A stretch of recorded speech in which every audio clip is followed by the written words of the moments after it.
Assalamualaikum warahmatullahi taala wabarakatuh. Kepada semua penonton live sekarang ini, saya ucapkan selamat petang dan semoga dalam keadaan sihat bersama keluarga dan anak-anak dalam tempoh PKP ini. Jadi hari ini sebenarnya saya nak berkongsi mengenai jika ada anak autism, so apa kita nak buat? Soalan-soalan yang biasa ditanya. Okay, sebelum tu bagi saya perkenalkan diri saya dulu. Okay. Nama saya Zamri bin Tembul. Saya adalah pengasas Facebook Autism Malaysia. Autism Malaysia ditubuhkan pada 2010. Jadi kita dah 10 tahun, Alhamdulillah. So terima kasih kepada semua ahli-ahli Autism Malaysia yang terus memberi sumbangan dalam bentuk idea, pertolongan kepada ahli-ahli lain dan sebagainya. Okay. Saya juga adalah pengurusi Persatuan Autism Muslim Malaysia. So Persatuan Autism Muslim Malaysia dan Autism Malaysia adalah entiti yang sama. So FB Autism Malaysia diselia dan diselenggara oleh Persatuan Autism Muslim Malaysia. So jangan keliru, okay? Baik. Boleh share kepada kawan-kawan di social media masing-masing. Semoga apa yang saya kongsikan ini bermanfaat. Jika mahu bertanya soalan, boleh tulis di komen, insyaAllah jika ada kesempatan dan masa, saya cuba jawab. Jadi sebelum tu, saya secara latar belakangnya bukanlah pakar dalam autism secara teknikal, macam terapis, doktor dan sebagainya, tapi saya atas dasar pengalaman bersama anak autism saya yang anak lelaki sekarang berumur 18 tahun, dan bersama juga setelah 10 tahun bersama Autism Malaysia dan bergaul dengan pelbagai ibu bapa, jadi saya kongsikan apa yang saya rasa ibu bapa perlu tahulah bila ada anak autism ni. Okay? Ini perkara-perkara asas untuk kita terus kata orang tu bersama dengan anak autism. Okay? Jadi apa yang saya sampaikan juga adalah dari perspektif ibu bapa, daripada ibu bapa dan pengalaman. Kebiasaannya sesi macam ni, perkongsian ni, saya berkongsi dalam satu dewan kelas, satu bilik yang dalam paling ramai pun maybe dalam 30-40 orang. Dan interaksinya terhad. Ini pertama kali saya buat secara online ni, so saya harap apa-apa yang tak kena tu saya mohon maaf terlebih dahulu, okey? Saya cuba sebaik mungkin untuk menyampaikan. Yang pertamanya, apa yang saya nak kongsikan di sini adalah pada dasarnya ada banyak perkara yang kita perlu beri perhatian ataupun kita utamakan bila kita ada anak autism ni. Tapi dalam banyak-banyak perkara tu saya boleh kata orang tu rumuskan ada 5 perkara penting yang asas ni. Yang pertama ni perlu ibu bapa tanamkan yang ada dalam diri supaya kita boleh bergerak dengan mudah ke hadapan bersama anak autism kita dan mendepani cabaran-cabaran yang akan datanglah, ya. Jadi perkara yang pertama yang perlu ada dalam diri adalah yang pertamanya penerimaan, okay? Acceptance, penerimaan, ataupun kata-kata yang tepat adalah redha, redha. So tanpa keredaan, tanpa kita menerima apa yang kita ada sekarang ini, kita tidak boleh bergerak ke hadapan. Okay? Kita akan hadapi masalah, kita akan menghadapi halangan-halangan sebab ada benda yang tak settle, ada benda yang tak dilunaskan. Sebagai contoh, kita tak redha dengan keadaan anak kita. Kita masih ada tanya lagi, kenapa anak saya, kenapa keluarga saya, adakah ini so persoalan-persoalan macam ni yang akan menjadikan pergerakan kita ke hadapan untuk membantu anak tu akan terganggu. Okay. Redha satu perkataan yang mudah, okay, mudah disebut, mudah dieja, tapi bukan mudah untuk dicapai. Untuk capai ini kita sebenarnya bergantung kepada seseorang. Saya sendiri kalau ikut kira-kiraan saya mengambil masa lebih kurang 2 tahun untuk kata orang tu menerima seadanya, redha. Maksudnya saya dah tak persoalkan lagi dah kenapa saya ada anak begini dan kenapa saya diuji begini. Jadi saya ambil keputusan untuk move forward. Yes, saya ada anak autism, saya kena bergerak ke hadapan. Saya mengakuinya, saya menerimanya seadanya. So, bagi saya sendiri mengambil masa 2 tahun. Tapi dalam tempoh 2 tahun tu sebenarnya saya buat juga terapi, saya buat juga sarana-sarana yang disarankan oleh juruterapi, tapi tidak sepenuh hati lah, maksudnya masih ada lagi sedikit ragu tu sebelum tu. Jadi apabila saya dah sampai satu tahap di mana saya menerimanya seadanya ketentuan ni, saya lebih mudah bergerak. So saya dah tak ada dalam persoalan yang mengganggu jiwa saya untuk meneruskan apa yang perlu saya buat untuk anak saya. Okay? So first kali redha, penerimaan. So kalau penerimaan ni tak ada, step yang seterusnya puan-puan dan tuan-tuan boleh buat, tapi saya rasa sukar, seperti berjalan dan menarik beban yang berat.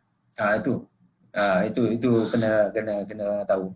Jadi tuan-tuan kena ambil langkah berbagai cara untuk accept, untuk redha ni.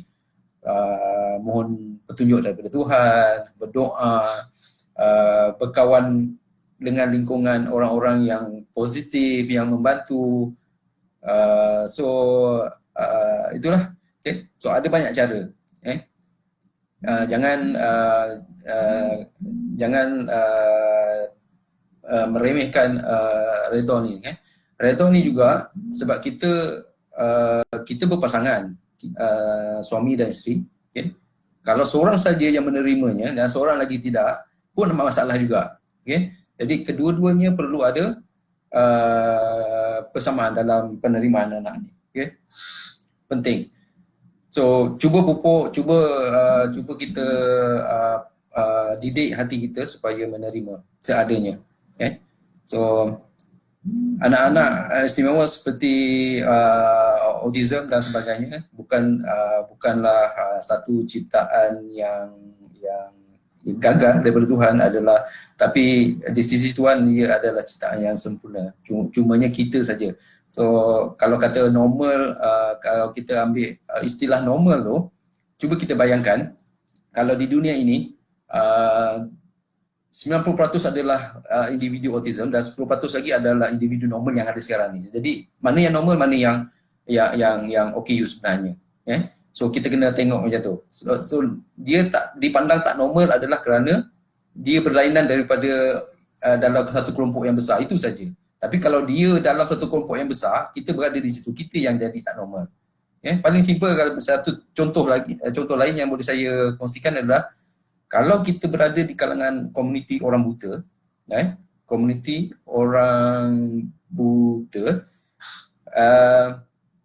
mereka boleh bergerak di dalam gelap tanpa masalah.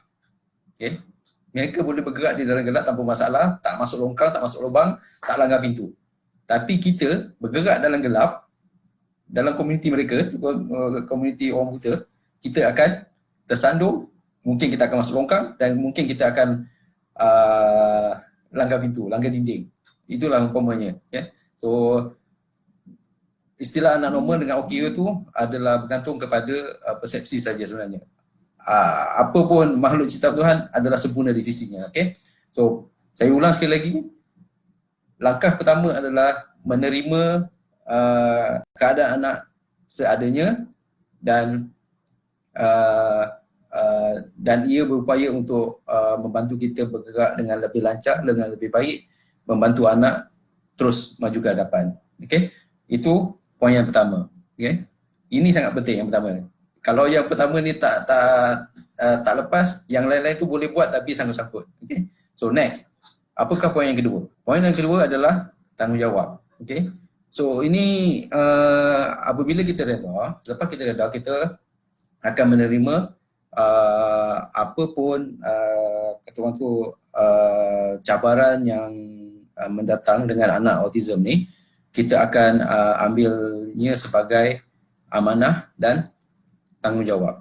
Okey, amanah dan tanggungjawab ni sebagai ibu bapa, suami dan isteri sebenarnya kena ambil bersama, kena sama-sama, bukan mak saja, bukan isteri saja, bukan suami saja.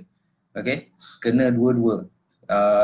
Kena ada persefahaman daripada segi tindakan dan sebagainya. Kalau tidak, apa pun tak boleh jadi. Apa pun tak boleh jadi. So, berdasarkan kepada banyak feedback daripada komuniti Autism Malaysia yang saya pernah berinteraksi, kebanyakan ada kebanyakannya pihak suami yang lelaki lah, yang sukar untuk menerima. Okay. Ada juga dari pihak rumah tapi jarang-jarang diceritakan. Tapi yang banyak saya dengar adalah daripada pihak lelaki. Tapi itu peringkat awal. Tapi ada, walaupun mereka macam tu, ada yang di antara mereka apabila mereka telah sampai tahap penerimaan redha tu, so mereka, pihak suami ni pula yang terkehadapan, mereka pula ni yang memandu, yang kata orang tu yang take over semua sekali perancangan. So itu amazingnya. So maksudnya benda itu berlaku dengan cantik. So itu yang sepatutnya berlaku. Okay? Tapi macam mana pun, faham tak semua, setiap keluarga itu berbeza-beza dia punya cabaran. Jadi sebolehnya cubalah ambil ini sebagai satu amanah dan tanggungjawab. Okay? Okay. Itu poin yang kedua. Poin yang ketiga, okay, yang penting adalah, okay, so kita ni suami isteri, ibu bapa adalah pemegang amanah diri anak. Sebab apa? Anak autism mostly memerlukan bantuan dari segi penjagaan diri, makan dia, minum dia, pendidikan dia, semua kita kena assist. Okay? Sehingga dia boleh berdikari seperti anak-anak normal yang lain. Ada yang boleh berdikari, tapi bergantung kepada usaha dan pencapaian anak tu. Okay? Jadi penting untuk ibu bapa sedar bahawa kita ni adalah orang yang patut memainkan peranan sebagai pemegang amanah diri anak tu. Untuk kita bantu mereka sama ada dalam pendidikan,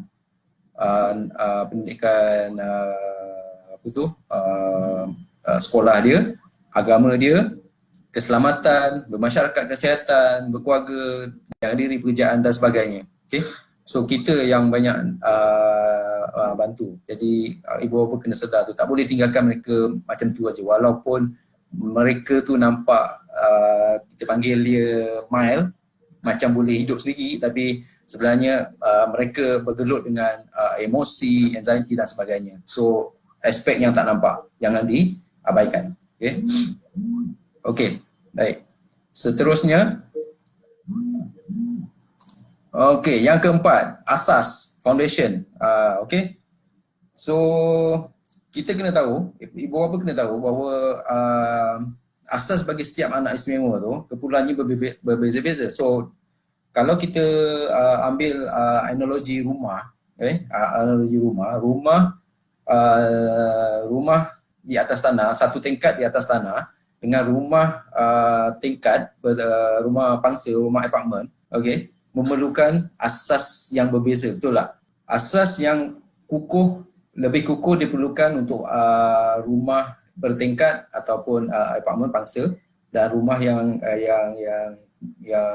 atas tanah ni, yang teres ni biasanya kurang sedikit daripada yang satu lagi lah. Jadi yang saya nak sampaikan di sini adalah keperluan mereka berbeza-beza. Okay? Asasnya itu berbeza-beza.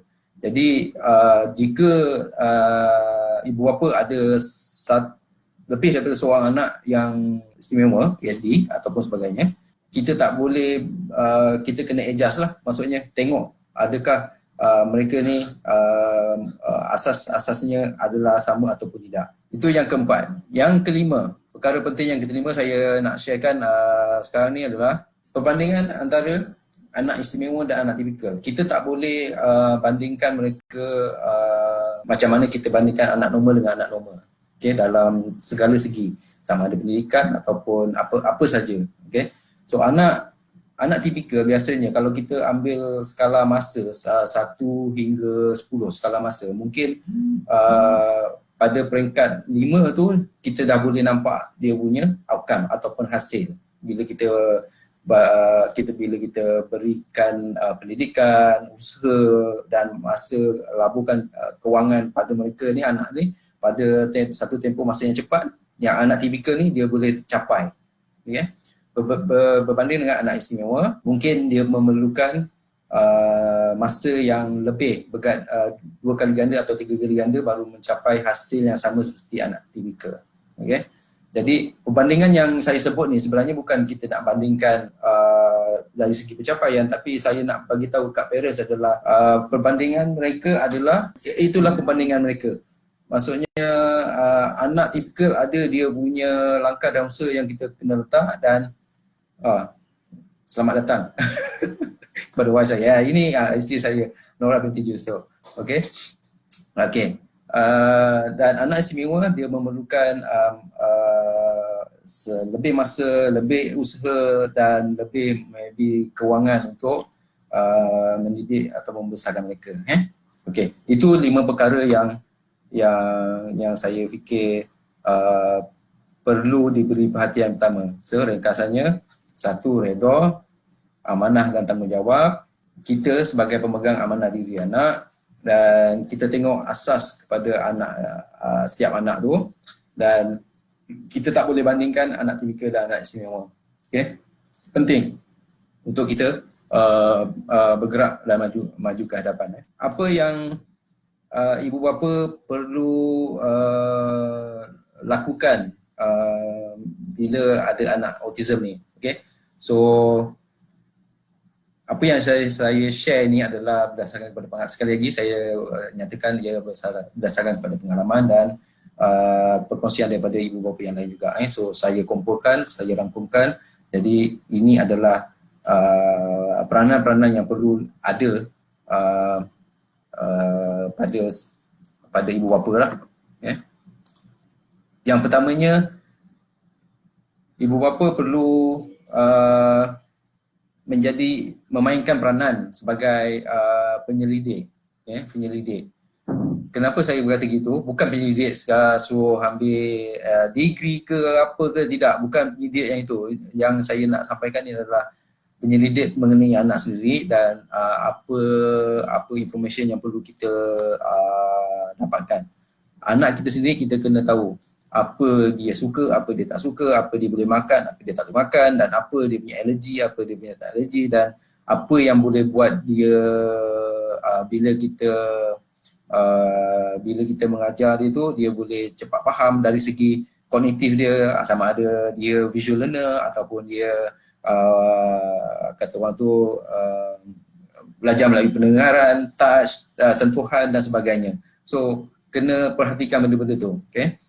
Selain daripada tu, ciri sebagai seorang pendidik ni kena ada dalam ibu bapa, sebab kebanyakannya bila jumpa dengan pakar biasanya akan tanya anak-anak bila macam ni apakah simptom-simptom dia. Kebanyakan parent kadang tak boleh nak bercerita, jadi perlu ada rekod, perlu ada pemerhatian yang detail lah supaya dapat membantu pakar-pakar atau doktor yang menguruskan anak kita tu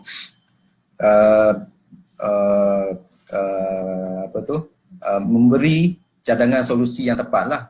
Kalau tak, mereka tak dapat bantu. So sangat penting ni. Menyarankan sebagai perancang dan pengurus. Okey. Ibu bapa perlu ada perlu banner kemahiran merancang dan mengurus. Okey. Nak tak nak kena rancang sebab anak autism ni seperti yang kita tahu mereka sangat rigid kepada rutin dan sebagainya. Jadi kalau kita tidak ada perancangan yang kata orang tu yang proper ataupun yang baik, dia akan boleh memudarakan ataupun tidak melancarkan proses-proses pembelajaran. Jadi walaupun begitu, benda ni dah ada dalam diri setiap orang, cumanya nampak tak nampak. Dan yang seterusnya adalah ibu bapa mesti menjadi pendidik. Pendidik sebab tak semua anak tu dapat dihantar ke satu pusat EIP yang baik lah, contoh EIP yang baik sebab atas sebab kos, maybe kebanyakan kos sangat tinggi. Jadi saya selalu menyarankan supaya ibu bapa belajar untuk menjadi pendidik kepada anak sendiri. Sebaiknya belajar daripada terapis, guru dan macam mana nak handle anak, untuk ajak anak. So ajak anak bagi yang Muslim, dia ada dua benda yang kena ajar. Satu, pendidikan yang rasmi yang di sekolah. Yang keduanya adalah pendidikan agama, sangat penting. So kena mainkan peranan sebagai pendidik. Dan kemudian peranan sebagai juruterapi. Ibu bapa juga perlu memainkan peranan sebagai juruterapi. So belajar dengan juruterapi di mana anak menjalankan apa tu kata orang tu sesi terapi, sebab kalau ibu bapa tu kalau anak tu menjalani terapi di hospital, mungkin intervalnya hanyalah 2 minggu sekali ataupun paling cepat seminggu sekali. Jadi kurang berkesan, kurang efektif. Jadi jika ibu bapa boleh belajar dan terapkan di rumah, jadi dia memberi peluang yang lebih besar kepada anak untuk berkembang dengan lebih baik. So belajar dengan terapi macam mana nak jadi tu. Bukan kita nak mengatasi saja, tapi sekurang-kurangnya kita tahu sedikit sebanyak macam mana nak membantu anak di rumah, sebab kebanyakan masa anak-anak di rumah dengan kita. Dan seterusnya kita perlu jadi jurulatih. Yang ini sangat penting, jadi jurulatih. Sebab apa? Setiap kemahiran hidup adalah di rumah. Setiap kemahiran hidup adalah di rumah, bukan di sekolah, bukan di EIP. EIP tu cuma boleh membantu dari segi untuk suggestion macam mana nak tackle anak-anak ni. So tapi semua sekali adalah di rumah. Macam mana nak buang air besar, macam mana nak mandi, macam mana nak basuh gigi, macam mana nak makan, semuanya di rumah. Jadi penting. Jadi kita ibu bapa perlu jadi jurulatih, bukan komander, bukan orang yang memberi arahan je. Pergi mandi tapi tak tunjuk cara macam mana nak mandi. So kita perlu mandi dengan anak-anak. Kita perlu mandi dengan anak untuk tunjuk cara macam mana mandi yang betul. Kalau kita suruh dia makan, pergi makan. So macam mana nak makan, cara nak makan. So sangat penting. Dan seterusnya ibu bapa juga perlu menjadi investigator, penyiasat. Penyiasat ni kena ada ciri ni, sebab kebanyakan yang tanya di FB adalah anak saya lately ni katanya kerap tantrum, ataupun anak saya sekarang ni suka tutup telinga, dulu tidak. So ibu bapa kena siasat, kena jadi penyiasat macam mana nak cari punca. So kalau tak jadi penyiasat macam mana kita nak tahu punca kan? Jadi kena siasat. Kena ada ciri ni. Kalau tak ada ni, dan orang lain tak akan dapat bantu. Soalan yang sama yang akan ditanya oleh doktor dalam juruterapia adalah bila kita tanya, mereka akan tanya, ada tak apa-apa yang boleh trigger dia? Apa makan something yang akan, pasti ada yang trigger dia kan. So jadi kena kena jadi penyiasat yang baik. Okey, dan seterusnya role model. Role model. Jadi contoh. Seperti yang kita tahu, anak autism memang apa kata orang tu? Memang mudah belajar melalui visual. Okay? Dia boleh visual dan pendengaran, sounds. Apa yang dia tengok, dia akan buat. Kalau dia tak tunjuk sekarang, dia akan tunjuk akan datang. Sama juga dengan bahasa, dengan percakapan. Ini saya alami sendiri, jadi kita kena tunjukkan contoh yang baik, kata-kata yang baik depan dia, sebab mereka belajar daripada apa yang mereka lihat dan dengar. Okay, walaupun mereka mungkin belum bercakap, tak bercakap, mereka masih boleh mendengar, mereka masih boleh melihat, dan mereka akan belajar melalui pattern-pattern apa yang mereka lihat. Jadi jangan elakkan tunjuk benda-benda yang negatif, okay? Bahasa, perbuatan dan sebagainya yang negatif. Kita mungkin nampak dia macam tak faham, tapi jangan terperanjat bila dah ditanam di dalam kepala, benda tu keluar dan susah kita nak ubah, susah kita nak iris. So kena berhati-hati. Dan kemudian sebagai ibu bapa juga perlu memainkan peranan sebagai pengantara atau mediator, orang tengah. Okay? Sebab ibu bapa adalah sebab anak sendiri, saya boleh kata kebanyakannya tak boleh berinteraksi atau berinteraksi sosial dengan orang lain. Komunikasi dia sangat lemah. Jadi untuk berinteraksi dengan pihak lain, kita kena menjadi orang tengah lah dalam apa-apa juga urusan, baik dengan sekolah, universiti, mana-mana peringkat, hospital pun, even JKM. So kita kena, ibu bapa kena jadi orang tengah. Jadi that's why yang awal-awal tadi saya cakap, sebab itulah awal-awal tadi saya cakap, kita kena jadi penyelidik, researcher. Kita kena buat kajian apa yang perlu bila pergi sekolah, apa yang perlu apabila nak masuk, katalah ada peluang untuk masuk universiti, apa yang perlu, dengan siapa nak berurusan dan sebagainya. Dan sebagai anak, bila ada anak autism ni, apa kelayakan mereka sebagai rakyat Malaysia, apa yang kerajaan bantu. So benda-benda tu semua kena study, kena belajar. So benda tu tidak ditulis di dalam satu buku kitab yang lengkap, tak ada. So dekat Malaysia ni dia tak ada lagi sistem di mana bila ada anak autism ataupun anak OKU, dah ada sistem dah ada arrangement kata orang tu dengan pihak-pihak yang tertentu untuk membantu anak tu. Belum ada lagi, belum sampai tahap tu. Jadi ibu bapa kena mainkan peranan, ini sangat penting. Kena tahu dengan siapa kita berurusan dan bagaimana nak berurusan, dan apa yang perlu untuk anak dan hak-hak untuk anak tu, sangat penting. Saya rasa saya dah sampai di penghujung slide saya punya information yang penting untuk saya ni. Jadi saya ulang semula, peranan yang ibu bapa perlu laksanakan adalah satunya menjadi penyelidik, penyiasat, jadi perancang ataupun pengurus, role model, mediator, jadi pengantara, jadi jurulatih, jadi juruterapi dan pendidik. So kalau kita tengok ni, semua benda ni kita kena buat. Ada orang akan kata, oh saya kerja tak ada masa and so on.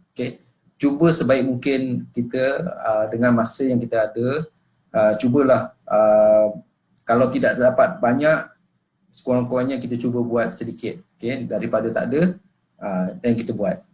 Jangan sampai tak buat, itu yang penting. Baik, saya cuba tengok soalan-soalan jika ada. Ya, dan saya rujuk kepada komen daripada Puan Roslina Rokia Mahidin, try and error. Ini betul. So kadang-kadang ada metod yang kita belajar daripada terapis ataupun daripada ibu bapa lain yang kita nampak macam boleh apply, tapi selagi kita tak apply, kita tak akan tahu dia punya efek. So macam mana pun kita kena try. So itu ada dia. Tapi bila nak cuba ni, nak kena bersedia dan kena ada ilmu lah. Jangan kita try benda-benda yang kurafat pula tu satu benda. Jangan try benda-benda kurafat. Saya mohon maaf sebab yang tadi terputus, so saya create satu thread yang baru, so saya sambung.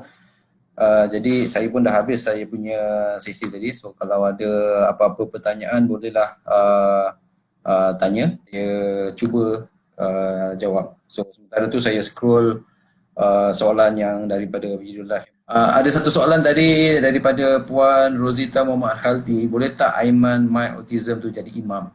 Okey, ini saya dari segi hukum tu saya tak pandai, tapi apa yang banyak orang-orang yang pandai agama bincangkan, sekiranya anak autism tu faham tentang hukum, tentang ibadah yang dia buat tu faham, maksudnya dia mampu buat dan faham, so tak ada persoalan lagi dah. Dan maksudnya dia boleh selayaknya dia boleh menjadi imam. Okay, tapi saya rasa better rujuk kepada yang pakar lah. Okey, Puan Naini Adnan, mohon kongsi slide di grup AM. Ya, insyaAllah saya akan cuba share nanti. Tuan Benjamin Poh bertanya berkenaan pusat jagaan autism jika parents pass away. Saya minta maaf banyak, sepanjang pengetahuan saya tak ada yang khusus untuk autism, tak ada. Itu yang masalahnya. Ada beberapa grup di kalangan rakan-rakan sedang mengusulkannya tapi belum menjadi realiti lagi. Apa permainan yang sesuai untuk anak autism? Wah, ini subjektif soalan ni. Macam anak saya dulu, anak saya suka bermain dengan puzzle. So kami berikan di puzzle. So sampai satu tahap puzzle tu dia dah tak nak main. So kena tukar. Dia tukar kepada benda yang lain. So benda yang dia paling suka sekarang ni daripada dulu sampai sekarang adalah alat elektronik. Alat elektronik, komputer, games, handphone, itu alat kegemaran dia sekarang yang tak pernah berubah. Yang dulu masa dia melukis, dia suka puzzle, benda tu sekejap-sekejap saja.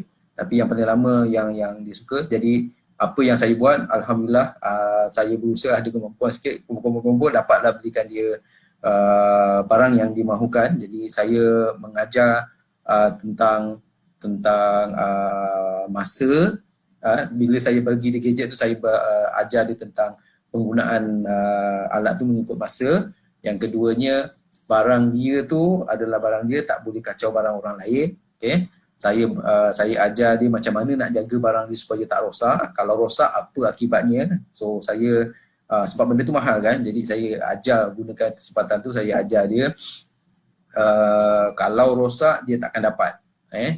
Jadi tak dapat tu kita kena tunjukkan memang betul-betul lah saya akan buat. Kalau dia tak ikut kata ke apa, so saya gunakan benda tu untuk enforce lah apa juga. Tapi bukan tak ada alat yang rosak, memang ada. Tapi investment yang kita buat tu di penghujungnya sekarang ni alhamdulillah dia tak berani nak lempar-lempar barang dia sendiri sebab dia tahu kalau lempar rosak dia takkan dapat. Okay. So permainan yang sesuai adalah saya rasa kena tengok kat mana yang anak tu suka, tapi no harm untuk cuba dedahkan dia kepada pelbagai jenis permainan. Kita tak tahu apa yang dia suka, kita cuba satu persatu. Okay. Alright. Okay. Jauh mana was explain pada Haris tentang MCO COVID-19. Apa kesannya? Wow. Okay, yang ini sebab dia pandai baca. Okay, dia pandai baca, dia pandai follow up berita-berita international dan lokal. Jadi dia tahu tentang, dia aware tentang situation tu, dan dia aware pasal, dia sedar pasal bahaya. Kita boleh terangkan dia, cumanya pada peringkat dia sekarang ni, kita dah boleh, dia dah faham kalau kita cakap bahaya tak boleh keluar, dia dah boleh terima. Kalau dulu tak boleh. Sekarang ni dah boleh, jadi mudah sikit menjawab kepada soalan ni Nadia tadi. Okay. Jadi bila dia bercerita tentang COVID-19 dekat China, Wuhan semua tu, so kita kena, tak boleh ignore lah, kita kena apa tu, kita kena bagi tahu dia. Kalau dia bagi tahu maybe fakta yang salah ke, pemahaman dia salah, kita kena beritahu.